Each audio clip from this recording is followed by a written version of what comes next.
Yeah, good morning, everybody. Let me ask you, massage therapist, something out there. Have you ever gone somewhere where they had a non-compete document they asked you to sign? You ever worked in a place where they asked you or told you that it's best you cannot work anywhere else while you're working there? Really? That's un-American. That's just un-American. Hello, everybody. My name is Robert White. I have a company called R.O. White Associates. And what I do is I support alternative healthcare practitioners, especially massage therapists, in identifying resources that are available to them and then applying them to a current or new business model. That's right. And today we're going to talk about fear of business. And I open up the discussion with the non-compete clause. I've seen many of them. And I can tell you, I've never known, and I'm quite sure there are, but I've never known a small business who has a non-compete clause to actually use it against a small massage therapist. I use small in literal terms, don't mean you're small at all, but just think about it. A small business going after a massage therapist. Now that seems like institutional bullying to me. My point is this. Why does a business that thrives, a business that is so sure of itself, have to give you a non-compete clause? A non-compete clause. I can only come up with one thing. The reason why these businesses have these non-compete clauses is because they're afraid. They're afraid that you're going to take their clients. Well, look, massage therapists don't take clients. Employees don't take clients. Clients go where they're valued the most. I'll say that again, business owners. Your employees don't take clients. The clients go where they feel valued more. And that's something you get to look at. You can disagree with it all you want, but go ask the client. And that's where your answer is going to be. So there's a few things I want to show you here about these non-compete clauses, these non-compete documents in your HR package or whatever, however your application, wherever you fill out this information to get a job.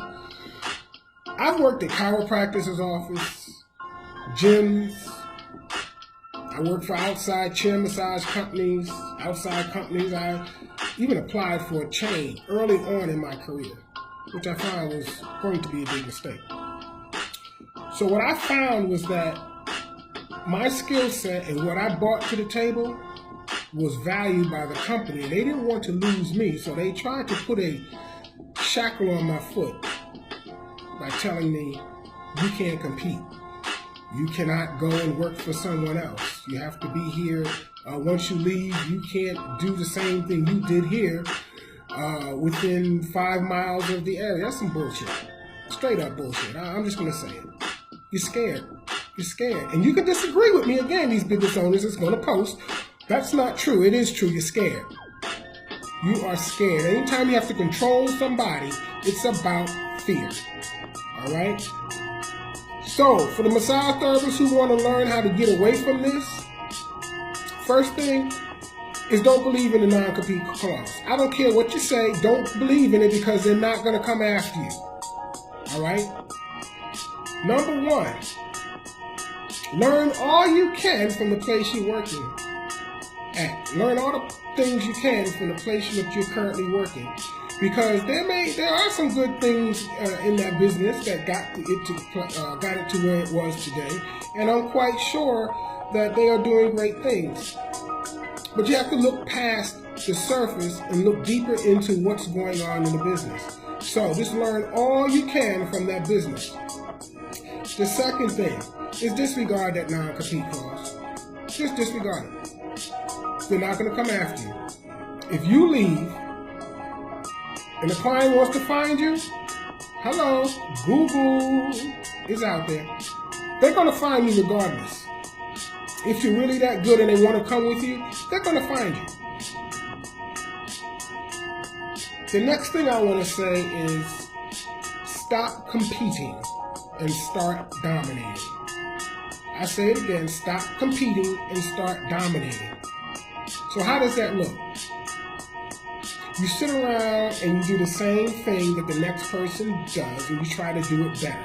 The same thing. The same technique. The same modality. Okay? Do something different. Offer something different that's not out there. Offer something to the client that's going to increase their wellness, their well-being. Offer something different. Offer something that no one else is offering in your studio, in your practice. Okay? And then go out and duplicate that in the community. Don't compete, dominate. And that's the way you dominate. You bring uniqueness. You bring the new stuff. Okay? And that's expanding your practice. Okay? So those are the tips I have for you today. Because a lot of businesses out here fear a good practitioner. And once again, they're going to say, no, it's not true. Practitioners do this. They take clients. They're sneaky. Well, you know what? You hire them.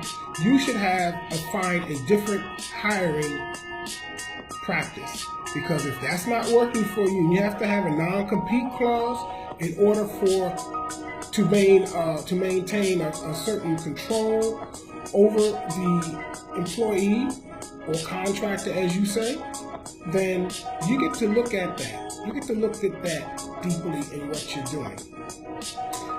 One of the things I want to show you people is this book here, Zebras and Cheetahs. That's right, Zebras and Cheetahs. I don't know if it's coming up inverted, but Zebras and Cheetahs. Okay, it's by Michael J. Burt and Kobe B. Jubenville. You know, it's how to stay different and move fast in today's industry. So this is what I'm offering you today.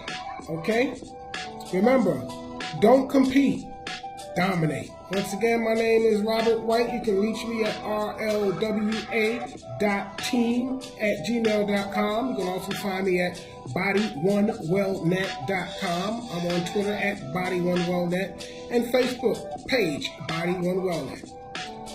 Have a good day. Dominate that sector.